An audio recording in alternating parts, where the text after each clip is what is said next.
In recent years, a new wave of vogue has come about, crossroading fashion, culture, and commerce, sparking an international phenomenon that has shaken modern pop culture to its core.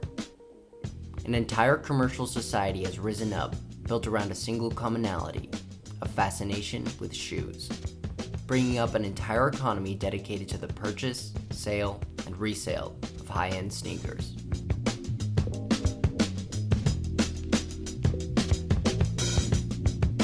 The rise of the sneaker isn't a spontaneous phenomenon, as some might call it. Modern sneakerhead culture was fermented in the womb of the post-70s hip-hop movement.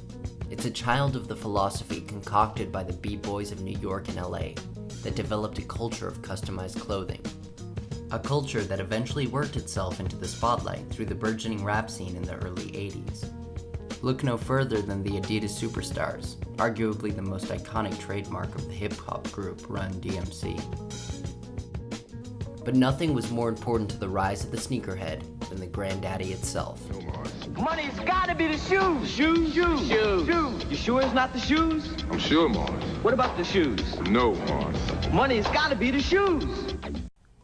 The first Air Jordans premiered in 1985, and the world would never be the same. Distributors could hardly keep in stock while customers ransacked their stores. With the arrival of unique shoe designs to the mainstream market, the exclusive hip-hop street culture could finally reach mass audiences in the form of sneakers. But it wasn't just the big names and cool designs that brought consumers to stores by the thousands. It was the story, the legacy, the image. The Jumpman is more than just a neat logo. This new generation of sneakers was a crescendo of street culture and athletic fame, all neatly wrapped into a pair of shoes, put out for anyone to own. Here was a sneaker that could make you fly, and at less than $100, it was quite the deal. In the following decades, the sneaker economy exploded as top-tier brands such as Nike, Adidas, Reebok, and Asics flooded the market with unique, exclusive designs.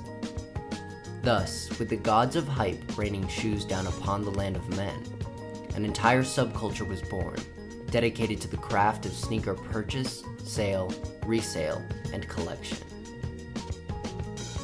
But what exactly does membership to the subculture mean? What does it take to be a sneakerhead? To answer these questions, I had to enter the den of a real-life sneakerhead and take the insider's perspective into the world of sneaker collecting.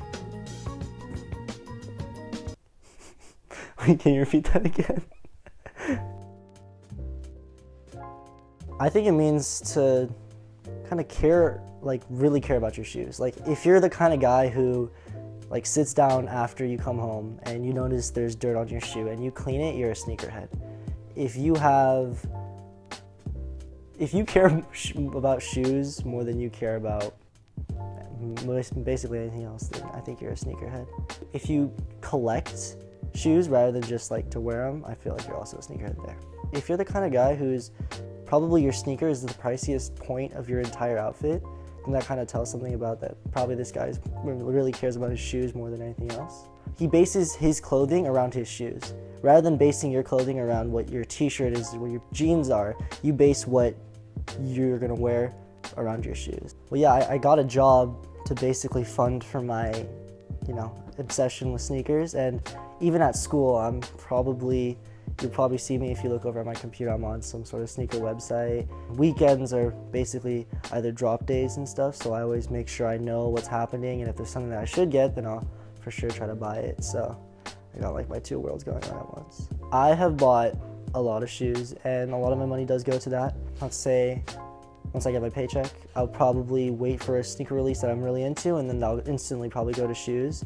And then if I were to resell anything, it would probably be something like a Yeezy or something, and I would, try my best to get those, and then I'd probably make back my money and probably a little bit more, so it keeps my funds in both ways. Oh, of course, yeah, there's blogs and there's other websites that have this super nice community about all sneakers, and there's special apps that are dedicated to showing off what you got and talking to other sneakerheads, and even the whole idea of camping out for shoes or trying to get those shoes on that one day, it just kind of brings us together, and you kind of start to realize there's more people at our school or even in the, in your small group of friends that are actually really into sneakers, and you kind of build this bond with them because you're like, oh, let's go get this together, or let's go buy those together. And yeah, I really think it broadened my horizons. What was once an item of clothing is now a symbol. Sneakers give you connections. They open up a whole separate cultural sphere. Your shoes tell your identity. Like never before, who you are is what you wear, and sneakerheads make sure that what they wear is who they are.